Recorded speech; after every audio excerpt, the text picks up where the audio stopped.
Darren, how are you? Hello. I'm very well. How are you Hello. doing? I've been very well, thank you. Well, considering, but we're busy. We're still doing stuff. You're still doing stuff. You're busy in your studio there. Is it? You're not in the Bronx, though, are you? Obviously. I'm not in the Bronx now. I've No. got a little bit of an obsession with New York, so I've got various signs up all over the place. But yeah, this is my recording studio where I work and I do Fantastic. voiceovers, and yeah, it's all good. Thank you. Well, tell me about the studio so I can. So what have you had to sort of how have you had to change that room or is it where is it? Are you at home or is it your home This is studio? this was what you call a small bedroom or an office, but I've had Yeah. it completely turned into a professional broadcast quality studio. So I'm not one of these people that's sort of voicing with duvets around my head and all that sort of Yeah. thing. I had the guys from studios called Moloko, who design studios for singers like Adele and Coldplay all over around the world. They came here, and I've got like a double acoustic door, got acoustic windows, again, two windows with treatment, Yeah. bass traps, sound, acoustic baffles. Yeah. And it's a beautiful place to work. It's a nice big office. So yeah, it's a lovely sound. It does sound good actually, even just your voice on its own through my speakers here. I mean it's a big thing. I haven't sound as you can see I've got a piano here and it's quite boomy and it's not soundproof, but it's okay for voice coaching, but it's definitely not okay for what you do. And so tell us a bit about what you do. So you're mainly a voiceover artist and impressionist as well, yes? Yeah, I'm a voiceover artist. So I voice a lot of adverts for TV and radio. Yeah. Excuse me.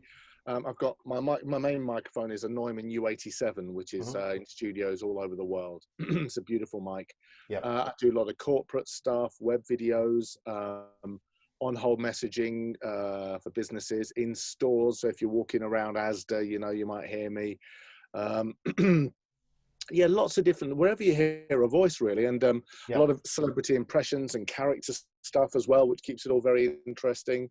Yeah. So yeah, it's one day to the next is completely and utterly Oh, different. One fantastic. day I Well, could be voicing a training video, the next day they might want me to play a dog for a radio commercial. It's great. excellent. That's brilliant. So I wanted to ask you. So how would you? I mean, I'm particularly interested in the voice, as you know. So how would you manipulate your voice? How do you change the way you speak to fit a certain brief or a certain character or role? Or how would you? What's the procedure for that for you? So, in terms of let's say if we take an advert or a corporate video, I've got show reels which demonstrate a lot of my range and my style. So you'll get the client, and they will, if it's a radio ad, the producer will tell me the style, whether they want it upbeat, wacky, serious, more down, hard sell. So I would tailor my read to that, and same to not a greater extent, but for corporate videos or web videos, if they wanted a certain way, if they want it upbeat, quite serious, quite informative. Mm. So, if it's a radio ad, some might want a really happy, smiley read, and as you can tell, I'm smiling, and my whole voice changes. Yeah. Terms and conditions apply. Sometimes they may want a serious voice, so the volume comes down, it's Mm. more bassy, it's at the back of my throat, and Mm. there's a gravitas to it. Mm. Sometimes if it's just a casual blokey read, you can sort of a bit more chatty, a bit more conversational, you can drop T's at the end.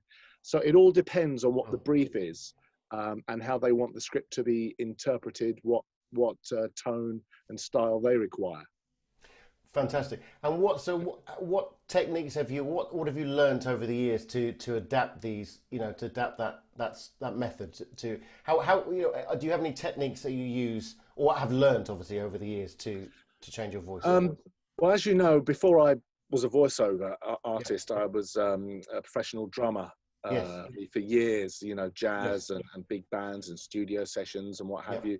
So I've always had a good ear and a good, you see, someone like you will be able to probably break down the whole minutiae and the whole physiology of what's Mm. going on. I've got voiceover coaches, friends who talk about the larynx and the pharynx, and all I know is I can sort Yep. of hear, I can feel where placement is.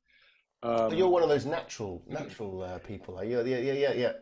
Yes, sort of. I mean, if so for example, if someone wants a Jeremy Clarkson impression, um, straight away I go down to the back of the throat. Everything opens up and I start talking like this.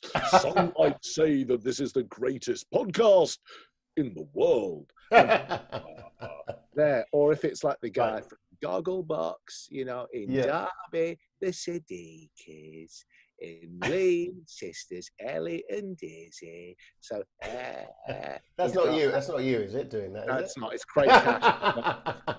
So I can just tell that he's got a slight rasp, and it's sort of it's instinct. I can hear vocal fry. Yeah, or rasp. Yeah, vocal fry. Exactly. Oh my God! Like, oh really? So you hear the sound very much like interpreting a sound on a musical instrument. Obviously, you listen to the sound, you're interpreting it, and you're simulating it, and you're producing that sound, and you're feeling it, but I suppose you don't necessarily need to know, as you said, the terminology for everything you're doing. It's a natural. You feel it. It's natural. But you've worked at it for long time. I mean, for instance, I'm terrible at accents. I can't do accents at all. But you're fantastic at doing accents as well. So that's obviously a part of the character and the person that you do, is getting that accent. Obviously, that northern accent you just did then. I'm not sure where it's from, but that's and also, I mean, I'm quite a stickler for sort of delving into the minutiae. So, for example, I've been doing a lot of Boris recently because of, and one thing that Boris does when he says his S's, and the whole of my mouth shape changes. Yes, so he's got this slight, and sometimes he says a charge. He's got a slight underbite as well, and it's all the sort of digging into the detail, and if you can put all those clues together, it helps round out the character and give it much more. Or see, I could do Boris like this. Hello, it's Boris Johnson, but it doesn't have the same gravitas as if you do that sort of mouth shape there. Yes, huzzah! So fantastic. Yeah, that's brilliant. So you really metamorphosize yourself into the character, don't you? Really. I mean, so for example, if someone wants a Gordon Ramsay impression, and it's for a radio ad, instinctively, hey, big boy, right? Hey, look at me, young man. I'll do all these gestures, even though they won't necessarily translate, because it's all of that. I was watching some of his cooking shows yesterday. He's been doing these 10-minute live shows. And, even when he's with his family, like, come on, pan down, Tilly. That sort of exasperated. That's fantastic. That's great. Brilliant. Well, there's another couple of questions I've got for you. Let me just have a look at my notes. Very professional of me. So how important is pace and timing for your when you're doing an overdub or something like that? How do you work with that? Right, that's very interesting you say that, because I put out a video, excuse me, I think yesterday. If we're given a radio ad, and generally a radio ad in this country will be 30 seconds long, and you'd have a tag which is 10 seconds. So the writer, a good writer... Hang on, whoa. What's a tag? A tag, so if you've got the main advert that's selling you, go to Sainsbury's for this, for that, for the summer gear, strawberries, pins, whatever it may be. You may have a 10-second tag which may say... a cut down version, a cut down, which may say, Sainsbury's, this summer, strawberries and pins are only $5.99 at your local Sainsbury's. Bang, 10-second tag. So a good copywriter will know how many words will fit into 30 seconds, and the script will be a 30-second script. So it's our job to look at the script and just suss out the pacing, and to be able to deliver that with the producer on the line in 30 seconds. Bang on, as close. If it's 31 seconds, he can chop it down, he can de-breath it, take the breaths off. If it's 32, it may be a little long for him. You can do things like shrink it, compress it. But ideally, if you want, I read, funnily enough, yesterday an example of a 30-second script, and I timed the stopwatch, and I got it in 29.88. So that's Wow. 0.12 of a And 0.12 of a second. and that's part of your brief, and part of your job, obviously, is to get it absolutely spot on. If as near as damn it, yeah. Yeah. I mean, for a corporate video, what I always say is, let's record the voice first, and then you can animate it or do what you want. So Yep. there's no time constraints, really. If you've got like a minute and a half, 2 minutes worth of copy, as you can imagine, that's trickier to start. The longer it is, it's trickier to start nailing down the time, really. Yep. So for web videos, commercial videos, you would record the voiceover first, then put the images. But for a 30-second radio ad, pretty much it has to be, well, it's got to be bang on 30 seconds, really. Right. So you're obviously aware of the pace and the how quickly and how slowly you generally speak, or depending on the theme or the brief or the topic, you might need to slow things down or speed things up. Yeah. In relation to how you speak, what the pace of your normal speech pace. Exactly. So yeah. for example, for a corporate video or e-learning, when you're explaining something, you would naturally slow down, not to the point of it being laborious, you know, but you would naturally, because you're imparting information and people are going to listen and take on board what you're saying, you can't rattle through things like we're chatting now. Sure. You've got to just tailor the read slightly, you know, and be a bit more precise with how you enunciate. Enunciate, lovely. Yeah. How important for you is dynamics and of tone and volume within your speaking? Yeah, I mean, again, really, I studied with a fantastic vocal coach in LA, and one of the greatest things that I got from her was exactly that, was the ability to lower your voice, and it's got me out of a lot of different scrapes. You mean lower in pitch or volume, or sorry, in terms of volume? Yes, she has a thing called like a hush, she called an active hush, and so it's the difference between me saying, "Hi Jimmy, it's an absolute pleasure to be here, having a lot of fun," and saying, "Hi Jimmy, it's an absolute pleasure to be here. It's a lot of fun." And that massive, like, if you know, that sort of huge change, 80% off. You know, when people say, sometimes I've recorded adverts and they say, "Oh, it sounds too announcery, Darren. It sounds like selling." You know, so if I drop the advert, drop the volume, talk like this, instantly it becomes less. Do you know what I mean? Yeah. So you're right. Dynamics has got a lot to do with it, definitely. And how in control are you over those the way you would deliver your? I mean, for a voiceover, for the brief, etc. I mean, would the director or the producer be very specific, or does it depend who you're working with, or how much?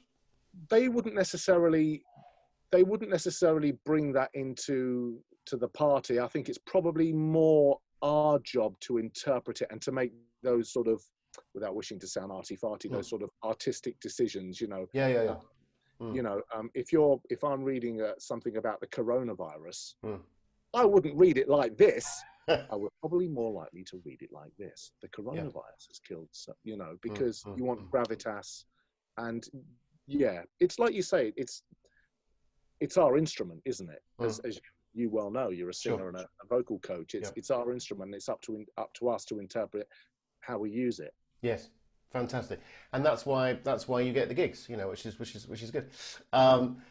So do you use props to when you're, I don't know about the voiceovers, but with either voiceover or when you're doing impressions, do you use props to motivate and to inspire you with what with what you're doing? Here we go. Let me just answer that for you 1 second. By the way, we my citizens, it is I, as with a brand new baby. Yes, it is. Huzzah! And then you can do that, and you've got, "Hey, young man, well done." So that's a yes then, isn't it? Yeah. I mean, to be honest, that's my. Someone called it on Twitter, "Where's your uni wig, Darren?" Because your go-to wig. Yeah, I don't. To be honest, I don't use props only for stupid YouTube videos. Yeah, But yeah, one yeah. thing I do is that I'm talking to you now sitting down where I Mm. would edit.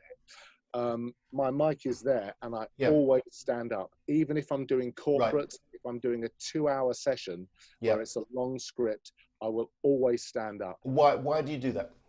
because I just opens myself up. Yeah. It's more natural. I mean, I can voice sitting down. It would Mm. feel really inhibiting if I Yeah. want to. If I'm doing character work, Mm.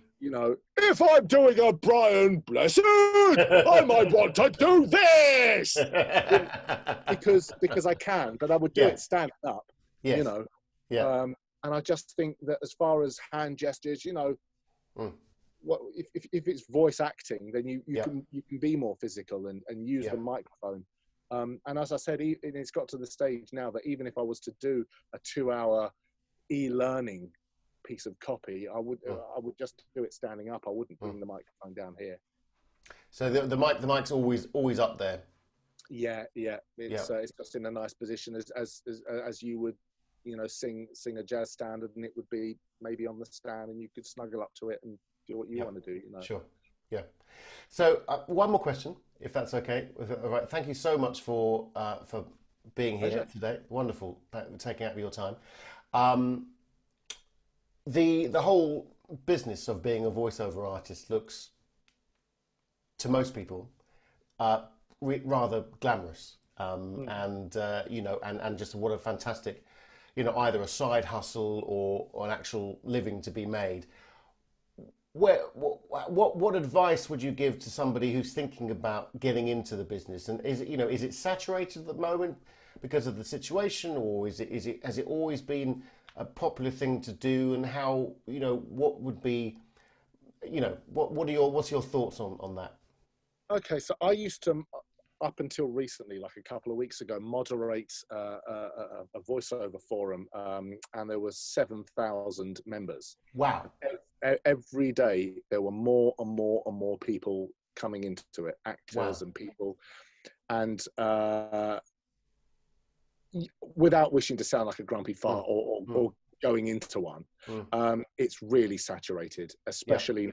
Everyone thinks that they can buy a cheap mic, plug it in. Oh, I've been told I've got a nice voice, and then away you go.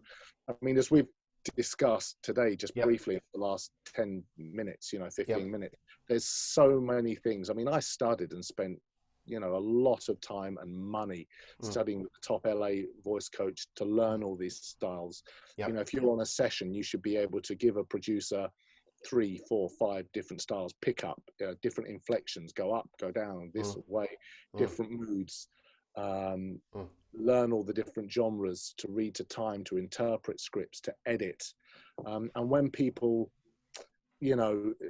undercut and they use sites like Fiverr and they're whoring themselves out, for £10 or $5 because they think they can come home after work and earn a few quid.